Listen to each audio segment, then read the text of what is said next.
थोड़ा बदबू वाला कुआं भी हो और उसमें साफ डालो 70% तो उसकी बदबू भी है, लेकिन आप वही डालो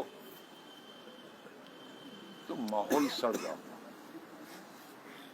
इसलिए मैंने सभी साथियों को कहा कि मैं अकेला ही अगर रहूं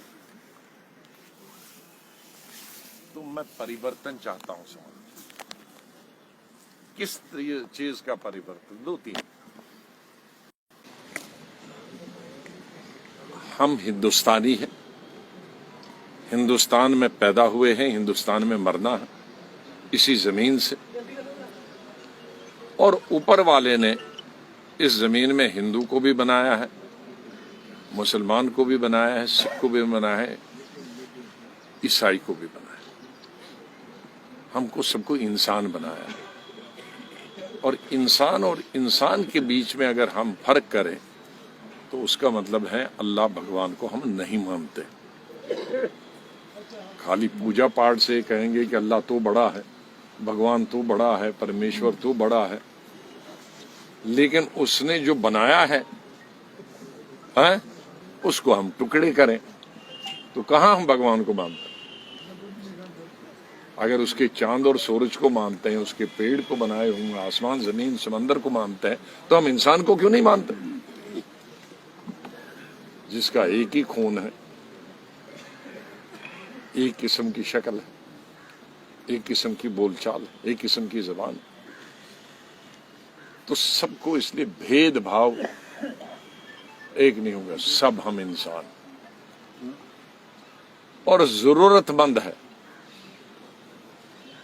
वो किसी भी धर्म का, उसको सबसे पहले आपके धर्म का कितना ही प्यारा हो, लेकिन उससे अगर दूसरे धर्म को ज्यादा जरूरत है, उसकी पहली जरूरत पूरी करो। मेरे कहने का मतलब एक सेकुलर समाज में सबका धर्म, सबका आदर करो, सब पार्टीज का भी आदर करो, सब लोगों का भी इज्जत करो, बुजुर्गों का भी, और समाज सेवा के लिए आना, पैसे बनाने के लिए नहीं, करप्शन करने के लिए नहीं आना कि मेरे को किसी का होता लक्ष्य, मैं एमएलए बनूंगा, एमपी, फिर इतनी जमीन लूंगा, इतनी कोठियां लूंगा, इतने घर बनाऊंगा, इतनी बिजनेस होगा, वो नहीं। पॉलिटिक्स बिजनेस नहीं, पॉलिटिक्स सेवा। मैं जिन पदों पर रहूंगा तो मैं पूरा जम्मू कश्मीर के लिए होना चाहिए।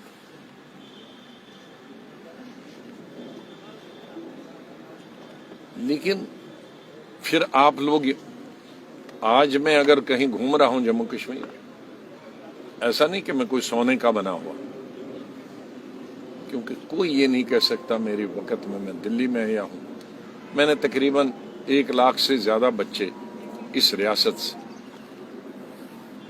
स्टेट से बाहर भेजे, एमबीबीएस के लिए, इंजीनियरिंग के लिए, बीडीएस के लिए, डेंटल के लिए,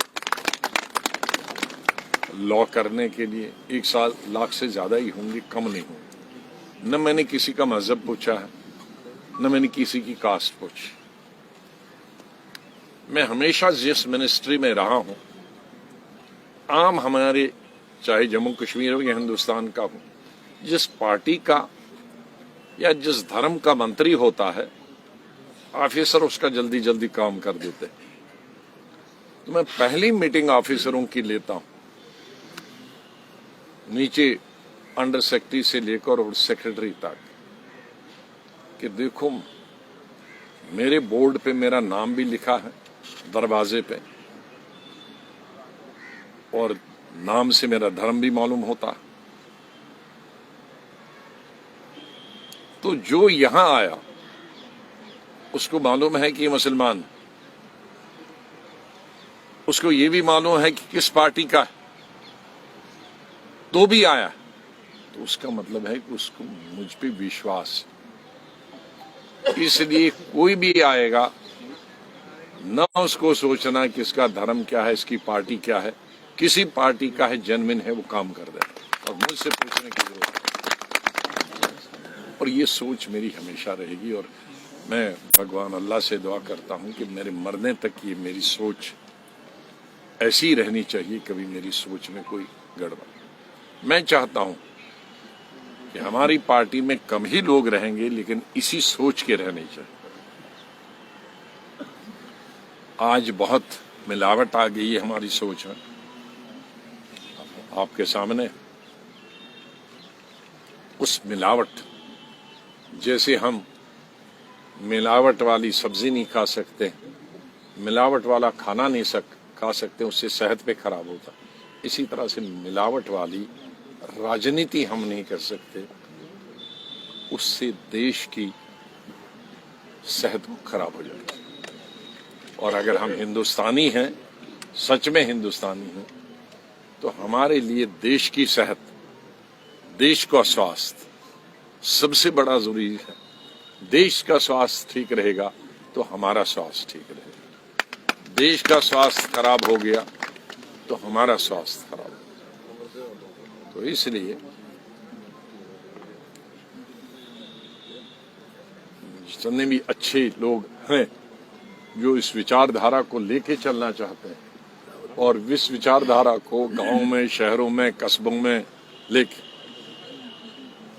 मैं हमेशा जितने बुजुर्ग हैं, चाहे धार्मिक है, चाहे वो हिंदू धर्म से संबंध रखने वाले हैं, इस्लाम से रखने वाले हैं, हमारे सिखिज्म से रखने वाले हैं, क्रिश्चियनिटी से रखने, मैं उन पर बड़ा विश्वास रखता हूँ।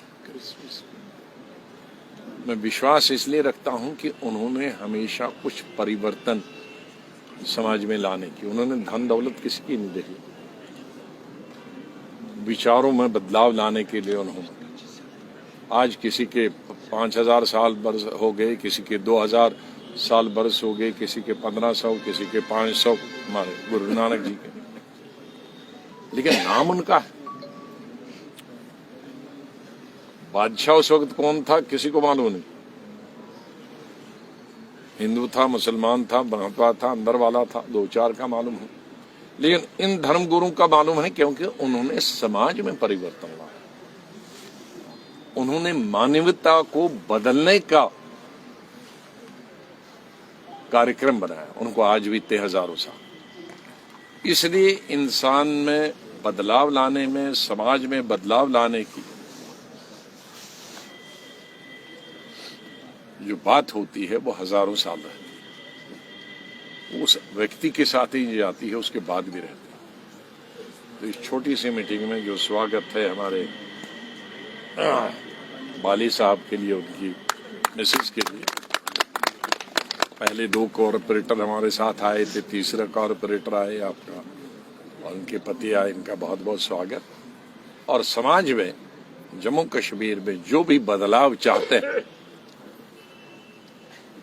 आज जिस हालत में है वो अफसरशाही, लोकतंत्र में अफसरशाही से सरकार, हमारे संविधान में, कॉन्स्टिट्यूशन में काम बांटे हुए, जुडिशरी का काम अलग है, लेजिस्लेचर का काम अलग है, एग्जीक्यूटिव ऑफिसर का काम अलग है। पर्शियन में एक मिसाल है, अहमद की टोपी महमूद के सर पर, मतलब जो इसके हमारे सरदार जी के पगड़ी होनी चाहिए वो श्यामलाल ने पहनी है, और श्यामलाल का और कुछ था, और जो मेरी टोपी है वो किसी और ने पहनी, सरदार जी को पहना दी। ऐसा नहीं चलेगा। सरदार जी जो पहनते हैं सर पे, उनको पगड़ी अच्छी लगती है। आप हमारे रामलाल, श्यामलाल, उसको अपनी ही पगड़ी अच्छी लगती है, मुझको मैं टोपी पहनता हूँ वही अच्छी लगती है। एक पहचान होती है इंसान। तो इसलिए आज वही होता है, हो रहा है हमारे स्टेट में, अहमद की पगड़ी महमूद के सर पर। जो हमें चीफ मिनिस्टर की है वो पगड़ी गवर्नर साहब के सर पे है, जो मंत्रियों की पगड़ी है, जो एमएलए की पगड़ी है वो अफसरों के सर पर है। अब उनको पता नहीं है कि इसको क्या कहाँ रखना है। पगड़ी उतार के भी तो उसको मालूम है कब उतारना है, कब धोना है, कब साफ नहीं करना। ऐसे थोड़ी उठा के रख दिए और फिर बाद में फेंक दिए। तो आज यही, चाहे किसी भी पार्टी का आदमी, मैं ये नहीं कहता मेरी पार्टी का आदमी दुखी है, चाहे वो बीजेपी का है लीडर हो वो भी दुखी है, गांव में बीजेपी का वर्कर है वो भी दुखी है, वो एनसी, पीडीपी, कांग्रेस या हमारी पार्टी का आदमी है, गांव में रहने वाला, शहर में रहने वाला, वो भी दुखी, क्योंकि जो चला रहे हैं, जो एमएलएज और मिनिस्टर्स का काम कर रहे हैं, उनके बस का नहीं है, उनको मालूम नहीं। मैं गवर्नर साहब पर कोई आरोप नहीं लगाना चाहता हूं, मैं उन अफसरों पर भी कोई आरोप नहीं लगाना चाहता, क्योंकि इलेक्शन करना उनके हाथ में नहीं है। ये उन लोगों का कसूर है जो इलेक्शन नहीं करा रहे। इसमें गवर्नर का या अफसर पर भी, कोई लोग अफसर को गाली देते, मैं कहता हूं अफसर को मत गाली दो, उसको क्या मालूम, जब इलेक्शन का हुक्म आएगा इलेक्शन करा देंगे वो। अब जब करवाने वाले ही नहीं करवाना चाहते हैं, हमको इसी में बंद रखना चाहते हैं कुएं में, अफसरशाही के, और वो बने नहीं हैं ये काम करने के। कल को मुझे कोई कहेगा तू चीफ सेक्रेटरी बनेगा तो मैं जीरो हूंगा। मैं अच्छा चीफ मिनिस्टर हो सकता हूं, लेकिन मैं अच्छा क्लर्क भी नहीं हो सकता, मैं अच्छा तहसीलदार भी नहीं हो सकता। मुझे नहीं मालूम किसकी जमीन किसकी है और कहां ये नक्शा कैसे देखते हैं। मैं पटवारी भी नहीं हो सकता, मुझे देखना ही नहीं आएगा वो क्या बला है, ये खसरा कहां है और कहां है। तो ये हर आदमी के लिए काम जो बना है उसी को मालूम होता। तो अभी जो हमारा जो सिस्टम है, वो सिस्टम जो 6-7 साल से चल रहा है वो ठीक नहीं चलता। ये गवर्नर रूल वगैरह 2 चीजों के लिए होता है। एक तो मिलिटेंसी जब थी कि आप गरीनी, पूरा कश्मीर, पूरा चनाब वैली, पूरा रजौरी, पुंछ यहाँ जम्मू में बैठा होता, और यहाँ के लोग भी बेचारे, यहाँ भी हमले होते थे। रघुनाथ मंदिर भी शहर सिटी तक भी नहीं बचा, यहाँ आसपास की छावनियां भी हमलों से नहीं बची, तो यहाँ के लोग भी अंदर ही बैठे थे। तो एक वो मजबूरी थी। लेकिन साधारण हाल में गवर्नर रूल 6 महीने से ज्यादा नहीं होना चाहिए। राष्ट्रपति रूल 6 महीने से ज्यादा नहीं होना। यहाँ तो सालों साल चल रहे हैं, अब साल गिनना भी हमने छोड़ दिया। तो इसलिए इस माहौल से निकलने के लिए हमें एक डेमोक्रेटिक सेटअप की जरूरत है। उस डेमोक्रेटिक सेटअप में जो लोग चाहें, लोग इस जमहूरियत में सबसे बड़े जज होते हैं, जिनको जो पार्टी अच्छा लगेगी, जो पार्टी लीडर अच्छा लगेगी, उसको चुन के देंगे, और हमें मंजूर है, स्वीकार है। मेरा हमेशा मानना है कि किसी भी पार्टी का चुना हुआ नुमाइंदा हो, उस दिन उस चुने हुए नुमाइंदे का 1 महीना 1000 साल ब्यूरोक्रेसी से अच्छा। वो सब पार्टी का, वो सब वर्कर का, गांव और शहर वाले का दुख और दर्द समझता, क्योंकि वो भी वही काम करता जो दूसरी पार्टी वाला करता। जो उसको मांगे आती वो दूसरी पार्टी को आती, वो भी उसी को आती है, वो दूसरी पार्टी का भी काम करे, खाली अपनी पार्टी का काम। इन्हीं शब्दों के साथ आप सबका बहुत बहुत धन्यवाद।